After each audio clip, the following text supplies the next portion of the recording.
চারিদিকে শুধু পানি আর পানি, কোথাও যেন দাঁড়ানোর ঠাঁই নেই। ভরসা কেবল আশ্রয় কেন্দ্র, কিন্তু লাখ লাখ সিলেটবাসীর জন্য সেগুলো অপ্রতুল। প্রবল বন্যা পরিস্থিতিতে তাই মানবেতর অবস্থা মানুষের। একটু থাকার জায়গা মিললেও দেখা যায় খাবারের সংকট। এই কারণে হাজারো পরিবার খাবারের সন্ধানে ছুটে চলছে। কারণ 22 সালের ভয়াবহ বন্যাটাকেও কিন্তু এই বন্যাটা অতিক্রম করতে চলেছে। আমি আজকে আপনাদেরকে সিলেট উপশহরের প্রত্যেকটি ব্লকে কতটুকু করে পানি উঠেছে সেটাই আপনাদেরকে দেখাবো। এই রাস্তাটা হলো সিলেট উপশহরের যে ব্লক বাংলাদেশ ব্যাংক স্কুলের সামনে। ভারত থেকে নেমে আসা পাহাড়ি ঢল ও টানা বৃষ্টিতে দেশের নদ নদীর পানি অনেক বেড়েছে। সিলেট সুনামগঞ্জের নদ নদীর পানি বিপদসীমার উপর দিয়ে প্রবাহিত হওয়ায় বন্যার পরিস্থিতি অবনতি হয়েছে। বিভিন্ন এলাকা প্লাবিত হয়ে 2 জেলাতে অন্তত 10 লাখের মতো মানুষ পানিবন্দী হয়েছে। চরম দুর্ভোগে কাটছে তাদের জীবন। সিলেট উপশহরের যেসব এলাকাগুলোতে কখনো পানি ঢোকেনি সেই সব এলাকাগুলোতেও কিন্তু পানি ঢুকতে শুরু করেছে। 2022 সালে যে বন্যাটা হয়েছিল সেই বন্যাটা যে আবারও ফিরে আসতে পারে সিলেটবাসীর মনে কিন্তু একটু হলেও আশঙ্কা ছিল। সেই আশঙ্কাটা এবার সত্যিতে পরিণত হলো। সিলেটবাসীরা চরম ভোগান্তির মধ্যে পড়ে গেছে। সিলেটের শত শত দোকান বন্ধ থাকার কারণে নিম্ন আয়ের মানুষেরা কিন্তু মানবেতর জীবনযাপন করছে।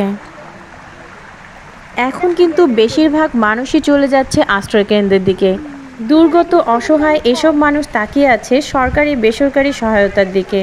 তাই সিলেটে 516টি আশ্রয়কেন্দ্র খোলা হয়েছে।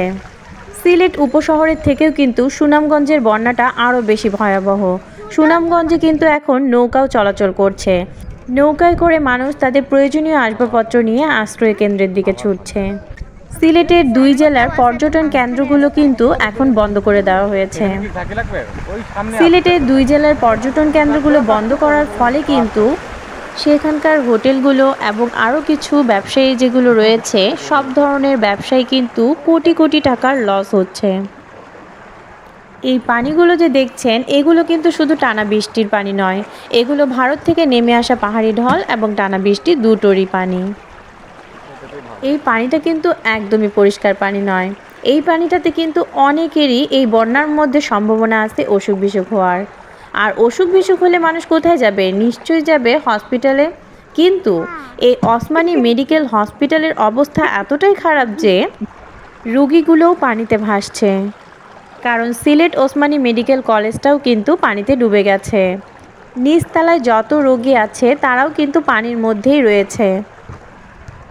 শুধু যে পানিতে ভাসছে হাসপাতাল তা কিন্তু নয়, ভাসছে মসজিদ, শিক্ষা প্রতিষ্ঠান আরও অনেক কিছুই। পুরো শহরটাই যেন ডুবে যেতে চলেছে। এই বন্যার কারণে যে শুধু মানুষরাই ভোগান্তির শিকার হচ্ছে তা কিন্তু নয়, পশু পাখিরাও কিন্তু ভোগান্তির শিকার হচ্ছে।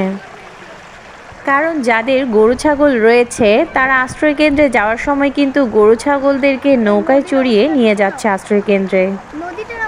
রিকশাওয়ালা মামাদেরকে তো অনেক ধন্যবাদ জানাই, তারা কত কষ্ট করে আমাদেরকে চালিয়ে এক জায়গা থেকে আরেক জায়গায় নিয়ে যাচ্ছে।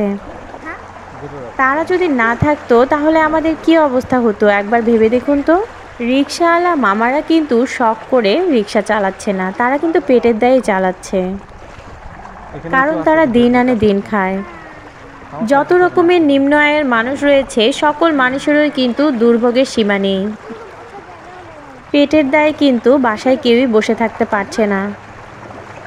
কিছু কিছু জায়গায় কিন্তু 1 কোমর করে পানি, আবার কিছু কিছু জায়গায় কিন্তু 1 গলা পর্যন্ত পানিও উঠেছে। যেসব বাড়িতে 1 গলা পর্যন্ত পানি উঠেছে সেসব বাড়ির মানুষেরা কিন্তু সবাই আশ্রয়কেন্দ্রের দিকে চলে গেছে। গত রবিবার থেকে কিন্তু টানা এই বৃষ্টিটা চলছে। এই বৃষ্টি কখনো ঝিরিঝিরি হচ্ছে, আবার কখনো খুব জোরে মুষলধারে হচ্ছে। আবহাওয়ার অফিস থেকে জানা গেছে এই বৃষ্টি আরও টানা 2 দিন থাকবে। সিলেট এবং সুনামগঞ্জের খবর তো আপনাদেরকে বললামই। এখন আরেকটা জায়গার খবর আপনাদের বলছি, মৌলভীবাজার। মৌলভীবাজারেও কিন্তু অনেকটা পানি উঠেছে। ধীরে ধীরে মৌলভীবাজারেও বন্যাটা বেড়ে চলেছে।